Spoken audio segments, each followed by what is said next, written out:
माघ मास कथा अध्याय 1। जय श्री कृष्णा। राधे राधे। जिनकी आकृति अतिशय शांत है, जो शेषनाग की शैया पर शयन किए हुए हैं, जिनकी नाभि में कमल है, जो देवताओं के भी ईश्वर और संपूर्ण जगत के आधार है, नील मेघ के समान जिनका वर्ण है, अतिशय सुंदर जिनके संपूर्ण अंग हैं, जो योगियों के द्वारा ध्यान करके प्राप्त किए जाते हैं, जो संपूर्ण लोकों के स्वामी हैं, जो जन्म मरण रूप भय का नाश करने वाले हैं, ऐसे लक्ष्मीपति कमल नेत्र भगवान श्री विष्णु को हम सब प्रणाम करते हैं। ओम नमो भगवते वासुदेवाय नमः। आप सभी पर भगवान श्री हरि विष्णु की कृपा सदा बनी रहे। आज से आप हमारे इस चैनल पर हर दिन नियम से सुबह के समय माघ मास महात्म्य की कथाएं सुनेंगे। तो चलिए शुरू करते हैं। हिंदू कैलेंडर के अनुसार 11वां महीना माघ मास होता है। पौष पूर्णिमा के बाद इस माह का आरंभ होता है। माघ मास का शास्त्रों में विशेष महत्व बताया गया है। इस माह की महिमा के अनुसार आप इस महीने में जितना भी दान पुण्य करते हैं उतना लाभकारी होता है। साथ ही भगवान विष्णु की भी विशेष कृपा व्यक्ति को मिलती है। माघ मास में कल्पवास का विशेष महत्व है। माघ काल में संगम के तट पर निवास को कल्पवास कहते हैं। माघ मास में जहाँ कहीं भी जल हो तो ऐसा माना जाता है कि वह गंगा जल के समान पवित्र हो जाता है। जो भी माघ माह में गंगा स्नान करता है वह लक्ष्मीपति भगवान विष्णु की कृपा प्राप्त करता है। माघ माह में स्नान करने से सुख, सौभाग्य, धन, संतान और मोक्ष की प्राप्ति होती है। इस मास में शीतल जल के भीतर डुबकी लगाने वाले मनुष्य पाप मुक्त हो जाते हैं।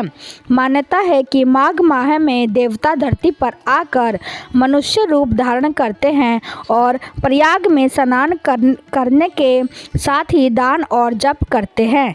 इसलिए प्रयाग में स्नान का खास महत्व है, क्योंकि प्रयागराज में स्नान करने से सारी मनोकामनाएं पूर्ण हो जाती है।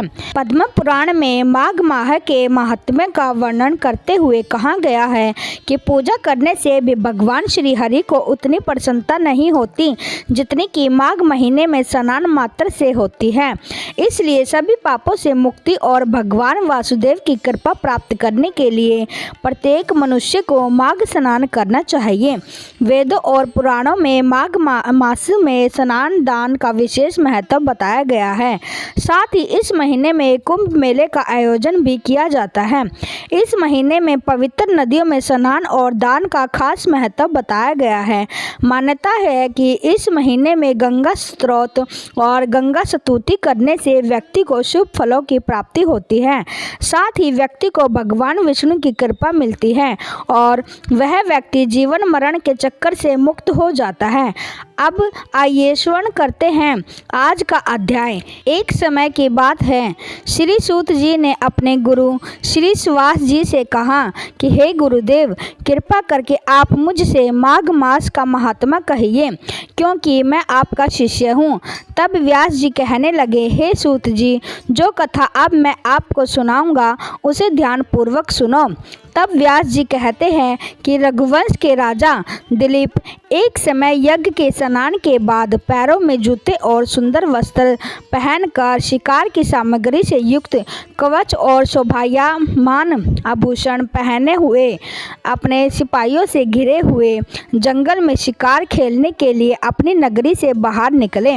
उनके सिपाही जंगल में शिकार करने के लिए मृग, व्याघ्र, सिंह आदि जंतुओं की तलाश में इधर उधर घूमने लगे। उस वन में वनस्थली अत्यंत शोभा को प्राप्त हो रही थी। उस वन की सुंदरता देखते ही बनती थी। कहीं कहीं हिरणों के झुंड फिरते थे, कहीं गीदड़ अपना भयंकर शब्द कर रहे थे, कहीं जंगली गेंडों का समूह हाथियों के समान फिर रहा था, तो कहीं वृक्ष की कोटर में बैठे हुए उल्लू अपना भयानक शब्द कर रहे थे, कहीं कहीं शेरों के पद चिन्ह के साथ साथ घायल हृदय के रक्त रक्त से भूमि लाल हो रही थी। कहीं दूध से भरी हुई थनों वाली सुंदर भैंसें फिर रही थी। कहीं पर सुगंधित पुष्प हरी भरी लताएं वन की शोभा को बढ़ा रही थी। उस वन में कहीं तो बड़े बड़े पेड़ खड़े थे, तो वहीं उन बड़े बड़े पेड़ों पर बड़े बड़े विशाल काया अजगर और उनकी केचुलियां भी पड़ी हुई थी। उसी समय राजा के सिपाहियों के बाजों की आवाज़ सुनकर एक मृग वन में से निकलकर इधर उधर भागने लगा और बड़ी बड़ी चौकड़ियां भरता हुआ आगे बढ़ने लगा। राजा ने उसे मारने के इरादे से उसके पीछे पीछे अपना घोड़ा दौड़ाया, परंतु वह मृग तो पूरी शक्ति से भाग रहा था। मृग कांटेदार वृक्षों के एक जंगल में जा घुसा और राजा ने भी उसका पीछा करते हुए उस वन में प्रवेश कर लिया, परंतु दूर जाकर वह मृग राजा की दृष्टि से ओझल होकर कहीं गायब हो गया। अब राजा निर्जन वन में अपने सैनिकों सहित प्यास के मारे अति दुखी हो गया, क्योंकि उस मृग के पीछे भागते भागते काफी समय हो गया था। बहुत देर तक दौड़ने और इधर उधर शिकार ढूंढने के कारण राजा के सैनिक भी थक गए थे और घोड़े भी थक गए थे, इसलिए वे वहां पर रुक गए। थोड़ी ही देर बाद राजा ने एक बड़ा भारी सुंदर सरोवर देखा, जिसके किनारों पर सुंदर घने वृक्ष लगे हुए थे। उस सरोवर का जल शांत, बिल्कुल एकदम सज्जनों के हृदय के समान स्वच्छ और पवित्र दिख रहा था। सरोवर का जल लहरों से बड़ा सुंदर लगता था। उस सरोवर के जल में जलीय जीव जंतु बड़ी आज़ादी से इधर उधर घूम रहे थे। मछलियां भी इधर उधर स्वच्छता से घूम रही थी। दुष्टों के समान निर्दय चित्त वाले मगरमच्छ भी थे। किसी किसी जगह लोभी के समान शिमाल भी पड़ी हुई थी। जैसे मुश्किल में पड़े हुए लोगों के दुख हरने के लिए दानी पुरुषों के समान यह सरोवर अपने जल से सबको सुखी करता था। जैसे मेघ चातक के दुख को हरता है, इस सरोवर को देखकर राजा की थकावट भी दूर हो गई। रात को राजा ने वही सरोवर के निकट ही विश्राम किया और सैनिक पहरा देने लगे और चारों तरफ उस वन में फैल गए। रात के अंतिम समय में शुकर के एक झुंड ने आकर उस सरोवर में पानी पिया और कमल के झुंड के पास आए। तब शिकारियों ने बड़े सावधान होकर उन शुकरों का आक्रमण कर दिया और उन्हें मारकर धरती पर गिरा दिया। उस समय सब शिकारी कोलाहल करते हुए, यानी कि बहुत शोर करते हुए, बहुत खुशी के साथ राजा के पास आए। तब तक सुबह हो चुकी थी। राजा ने यह सब देखा तो बहुत प्रसन्न हुआ और फिर उनके साथ ही अपनी नगरी की तरफ चल पड़ा। अब राजा अपने नगर की ओर जाने लगा, तब रास्ते में उसने एक तपस्वी को देखा। वह तपस्वी ब्राह्मण हरित वेखनस्मत थे। उनके हाथों की उंगलियों में शंख और चक्र चिन्ह शोभित थे। कठिन साधना के कारण उनका शरीर दुर्बल हो गया था। केवल उनके शरीर पर अस्थियां दिख रही थी। बड़े चतुर और कृश शरीर वाले वे थे। हरिण की खाल धारण किए, मृदुल वलकल वस्त्र पहने, नख रोम तथा जटा धारण किए नित्य जप किया करते थे। ऐसे तपस्वी को देखकर राजा ने उन्हें रास्ता दिया और हाथ जोड़कर प्रणाम करके वहीं बैठ गया। तब ब्राह्मण ने राजा के भेष से समझ लिया कि यह जरूर कोई राजा है। तब राजा से परोपकार की इच्छा और कल्याण के बारे में कहा कि हे राजन, इस पुण्य पवित्र काल में कहाँ जाते हो? माघ के महीने में तुम प्रातःकाल सरोवर का स्नान किस कारण छोड़ रहे हो? प्रिय श्रोताओं, तब राजा दिलीप ने तपस्वी से माघ मास महात्म्य के बारे में पूछा। तब राजा के वचनों को सुनकर तपस्वी कहने लगे कि हे राजन, भगवान सूर्य बहुत शीघ्र उदय होने वाले हैं, इसलिए यह समय हमारे लिए स्नान का है, कथा का नहीं। इसलिए आप स्नान करके अपने घर को जाइए और अपने गुरु श्री वशिष्ठ जी से इस महात्म्य को सुनिए। इतना कहकर तपस्वी सरोवर में स्नान करने के लिए चले गए और राजा भी विधि पूर्वक सरोवर में स्नान करके अपने राज्य को वापस लौटा और अपनी रानी को तपस्वी के बारे में सब कुछ बता दिया। इस प्रकार सूत जी व्यास जी से पूछने लगे, हे गुरुदेव, कृपा कर यह भी बताइए कि राजा दिलीप ने अपने गुरु वशिष्ठ जी से क्या प्रश्न किया और उन्होंने इसका क्या उत्तर दिया, वो सब कुछ कृपा पूर्वक कहिए। तब व्यास जी कहने लगे कि हे सूत जी, राजा दिलीप ने रात को सुख से सोकर प्रातः समय ही अपने गुरु वशिष्ठ जी के पास जाकर उनके चरणों को छूकर उन्हें प्रणाम किया। तत्पश्चात तपस्वी के बताए हुए प्रश्नों को बड़ी विनम्रता से पूछा कि हे गुरु जी महाराज, आपने आचार, दंड, नीति, राज्य, धर्म तथा चारों वर्णों के चारों आश्रमों की क्रियाओं, दान और उनके विधान, यज्ञ और उनकी विधियां, व्रत, उनकी प्रतिष्ठा तथा भगवान विष्णु की आराधना अनेक प्रकार से तथा विस्तार पूर्वक मुझको बतलाए। अब आपसे माघ मास के स्नान के महात्मा को मैं भी सुनना चाहता हूँ। सो हे तपोधन, नियम पूर्वक कृपा इसकी विधि समझाइए। तब श्री गुरु वशिष्ठ जी कहने लगे कि हे राजन, तुमने दोनों लोकों के कल्याणकारी, वनवासी तथा गृहस्थियों के अंतःकरण को पवित्र करने के वाले माघ मास के स्नान का बहुत ही सुंदर प्रश्न पूछा है।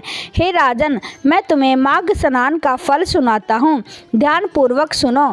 जो लोग होम, यज्ञ तथा इष्टपूर्त कर्मों के बिना ही उत्तम गति प्राप्त करना चाहते हो, वे माघ में प्रातःकाल बाहर के जल में स्नान करें। मकर राशि के सूर्य के आने पर माघ मास में स्नान का फल गो, भूमि, तिल, वस्त्र, स्वर्ण, अन्न, घोड़ा आदि दोनों का चंद्रायण और ब्रह्मा कृच व्रत आदि से भी कहीं ज्यादा पुण्य देने वाला होता है।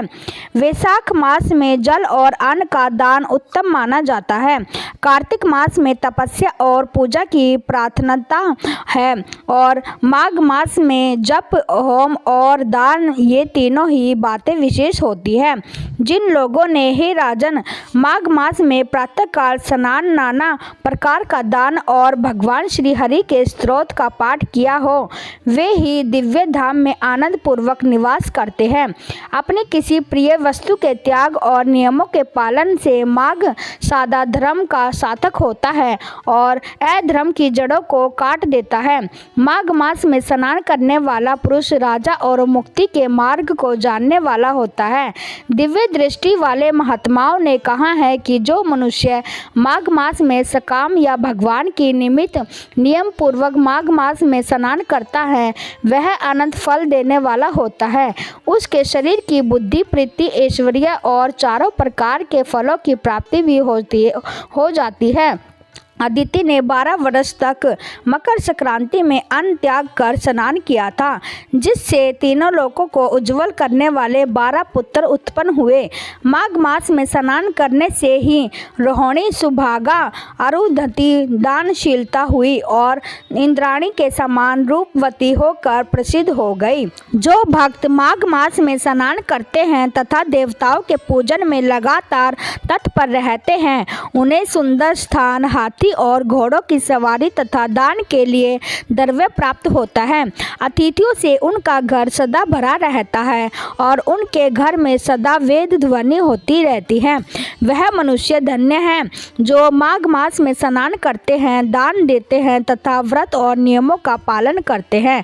अन्य पुण्यों से स्वर्ग में गए हुए मनुष्य पुण्य समाप्त होने पर वहां से लौट आते हैं, किंतु माघ स्नान करने वाले मनुष्य कभी वहां से लौट कर नहीं आते। अर्थात यहाँ पर कहने का तात्पर्य है कि मृत्यु के पश्चात बार बार उन्हें जीवन मरण के बंधन में नहीं बंधना पड़ता। इससे बढ़कर कोई नियम, तप, दान पवित्र और पाप नाशक नहीं है। इससे बढ़कर कोई तप और इससे बढ़कर कोई महत्वपूर्ण साधन नहीं है। यही परम हितकारी और तत्काल पापों का नाश करने वाला है। एक समय महर्षि भृगु ने मणि पवित्र पर विद्याधर से कहा था कि जो मनुष्य माघ मास के महीने में, जब उषा काल की लालिमा बहुत अधिक होती है, गांव से बाहर नदी या पोखरे में नित्य स्नान करता है, वह पिता और माता के कुल की 7 पीढ़ियों का उद्धार करके स्वयं देवताओं के समान शरीर धारण कर स्वर्ग लोक में चला जाता है। यह सब सुनकर राजा दिलीप ने पूछा कि हे गुरुदेव, कृपा बताइए कि ब्रह्मा ऋषि भृगु जी ने किस समय मणि पर्वत पर विद्याधर को धर्म उपदेश दिया था? ये सब सुनने की भी मेरी बड़ी इच्छा है। इस पर गुरुजी बोले कि हे राजन, प्राचीन काल में एक समय 12 वर्षों तक वर्षा नहीं हुई। इससे प्रजा त्राही त्राही करती हुई 10 दिशाओं में चली गई। लोग भूखे मरने लगे। उस समय हिमालय और विंध्य पर्वत के बीच का प्रदेश खाली हो गया। यज्ञ, हवन, जप और वेद अध्ययन आदि सब बंद हो गए। समस्त लोगों में उपद्रव होने लगा। धर्म का तो लोप ही हो गया। चारों तरफ अधर्म का बोलाबाला हो गया।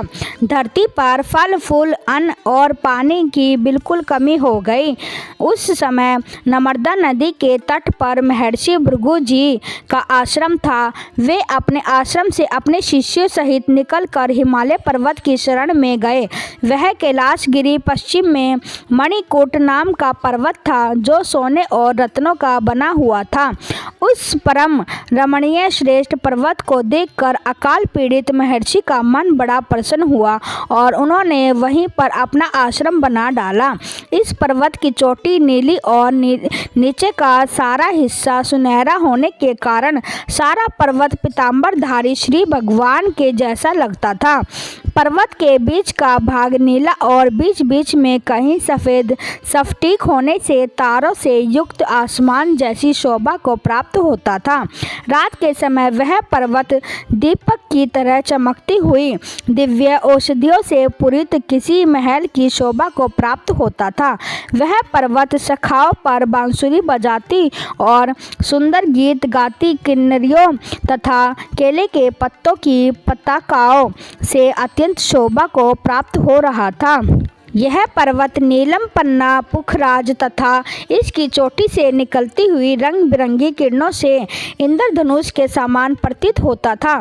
स्वर्ण आदि सभी धातुओं से तथा चमकते हुए रत्नों से चारों ओर फैली हुई अग्निज्वाला के समान शोभायमान तथा गुरु वशिष्ठ जी के सामने राजा दिलीप हाथ जोड़कर प्रणाम करने के बाद कहने लगे कि हे महाराज, यह पर्वत कितना ऊंचा और कितना लंबा चौड़ा है। तब वशिष्ठ जी कहने लगे कि हे राजन, यह 36 योजन अर्थात 1 योजन 4 कोस का होता है।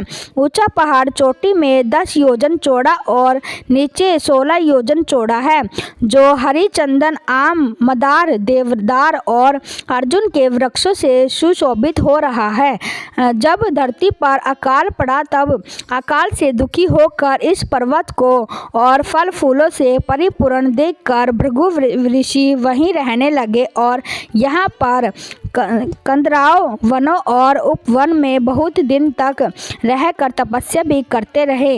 इस प्रकार जब भृगु ऋषि वहाँ पर अपने आश्रम में रह रहे थे, तब एक विद्याधर अपनी पत्नी सहित उतरा। वे अत्यंत दुखी थे। उन्होंने भृगु ऋषि को प्रणाम किया और ऋषि ने बड़े ही मीठे स्वर में उनसे पूछा, हे विद्याधर, क्या बात है? तुम बड़े दुखी दिखाई दे रहे हो, इसका क्या कारण हो सकता है? तब विद्याधर बड़े उदास स्वर में कहने लगे, हे महाराज, पुण्य के फल को पाकर, स्वर्ग पाकर तथा देवतुल्य शरीर पाकर भी मेरा मुख व्याघ्र जैसा है। महाराज, मेरे दुख और अशांति का केवल एकमात्र यही कारण है। न जाने मेरे किस पाप का फल मिला है। मेरे मन की व्याकुलता का आप दूसरा कारण भी जान लीजिए। गुरुवर, मेरी पत्नी अति रूपवती, मीठा बोलने वाली, नाचने और गाने की कला में अति निपुण, शुद्ध मन वाली, 7 सुरों वाली, वीणा बजाने वाली, जिसने अपने कंठ से गाकर देवर्षि नारद को प्रसन्न किया, नाना स्वरों के नाद से वीणा बजाकर कुबेर जी को प्रसन्न किया, अनेक प्रकार के नाच और ताल से भगवान शिव भी अति प्रसन्न होकर रोमांचित हुए थे। शील, उदारता, रूप तथा यौवन में स्वर्ग की कोई भी अप्सरा उस जैसी नहीं है। हे ऋषिवर, कहाँ इतनी सुंदर चंद्रमुखी स्त्री और कहाँ मैं व्याघ्र मुख वाला, यही चिंता सदा मेरे हृदय को परेशान करती है। इसी कारण मैं बहुत दुखी हूँ। विद्याधर के ऐसे वचन सुनकर तीनों लोकों के भूत, भविष्य और वर्तमान की बात जानने वाले तथा दिव्य दृष्टि वाले ऋषि कहने लगे, हे विद्याधर, कर्म करने के विचित्र फलों को प्राप्त होकर ज्ञानी पुरुष भी मोह को प्राप्त हो जाते हैं। हे पुत्र, तुमने मक्खी को देखा है। मक्खी के पैर कितने छोटे छोटे होते हैं, लेकिन मक्खी के पैर जितना विष भी प्राण लेने वाला हो जाता है। छोटे छोटे पापों का फल भी अत्यंत दुख देने लगता है। तुमने माघ मास की एकादशी का व्रत करके द्वादशी न आने तक शरीर में तेल लगाया। इसी पाप के कर्म से तुम व्याघ्र हो गए। एकादशी के दिन उपवास करके द्वादशी तिथि को तेल लगाने से राजा पुरुरवा ने भी कुरूप शरीर पाया था। तब वह अपने कुरूप शरीर को देखकर दुखी होकर हिमालय पर्वत पर देव सरोवर के किनारे गया। बड़े प्रसन्न मन से शुद्ध स्नान कर कुशा के आसन पर बैठ कर भगवान कमल नेत्र, शंख चक्र, गदा, पद को धारण करने वाले, पीताम्बर पहने, वनमाला धारण किए हुए श्री हरि का चिंतन करते हुए राजा पुरुरवा ने 3 मास तक निराहार और निर्जल रहकर भगवान का चिंतन और भजन किया। इस प्रकार 7 जन्मों में प्रसन्न होने वाले भगवान राजा के 3 महीने की तपस्या से ही अति प्रसन्न हो गए और माघ मास के शुक्ल पक्ष की एकादशी को प्रसन्न होकर भगवान ने अपने शंख के जल से राजा को पवित्र कर दिया। भगवान ने उसके तेल लगाने की बात याद दिलाकर सुंदर देवताओं का सब रूप उसे दे दिया, जिसे देखकर उर्वशी भी उसको चाहने लगी और राजा कृत्य होकर अर्थात धन्य होकर अपनी नगरी पुरी को चला गया। भृगु ऋषि इस प्रकार कहने लगे कि हे विद्याधर, इसलिए तुम क्यों दुखी होते हो? यदि अपना यह राक्षसी रूप छोड़ना ही चाहते हो तो फिर मेरा कहना मानकर जल्दी ही पापों को नष्ट करने वाली हेमकूट नदी में माघ स्नान करो, जहाँ पर ऋषि सिद्ध देवता निवास करते हैं। अब मैं इसकी विधि बतलाता हूँ, ध्यान पूर्वक सुनो। तुम्हारे भाग्य से माघ मास आज से ही ठीक 5वें दिन ही प्रारंभ होने वाला है। पौष मास के शुक्ल पक्ष की एकादशी से इस व्रत को प्रारंभ करो। धरती पर सोना जितेंद्रिय रहकर दिन में 3 समय स्नान करके महीने भर तक निराहार रहो। सभी भोगों को त्याग कर तीनों समय भगवान श्री हरि का पूजन भजन करो। जब तुम द्वादशी तिथि को शिव जी स्तोत्र और मंत्रों से पूजन करोगे और श्री हरि की चालीसा का पाठ करोगे, तब तुम्हारा मुंह देखकर सभी आश्चर्यचकित हो जाएंगे और तुम फिर अपनी पत्नी के साथ सुखपूर्वक रह पाओगे। माघ मास के प्रभाव को जानकर सदा माघ में स्नान करो। पाप दरिद्रता से बचने के लिए मनुष्य को सदा यत्न पूर्वक माघ मास का स्नान करना चाहिए। स्नान करने वाला इस लोक तथा परलोक में सदा सुख पाता है। गुरु वशिष्ठ जी कहते हैं कि हे राजा दिलीप, भृगु जी के यह वचन सुनकर यह विद्याधर अपनी पत्नी सहित उसी स्थान पर पर्वत के झरने में माघ का स्नान करता रहा और उसके प्रभाव से उसका मुख देव सदृश्य हो गया और फिर वह मणिग्रीव पर्वत पर ही आनंद से रहने लगा। भृगु जी भी नियम की समाप्ति पर अपने शिष्यों सहित एवं नदी के तट पर आ गए और वहीं पर उन्होंने माघ मास का स्नान किया। इसके आगे का वृत्तांत अगले अध्याय में सुनिएगा। आज के लिए बस इतना ही। तब तक के लिए जय श्री कृष्णा, राधे राधे।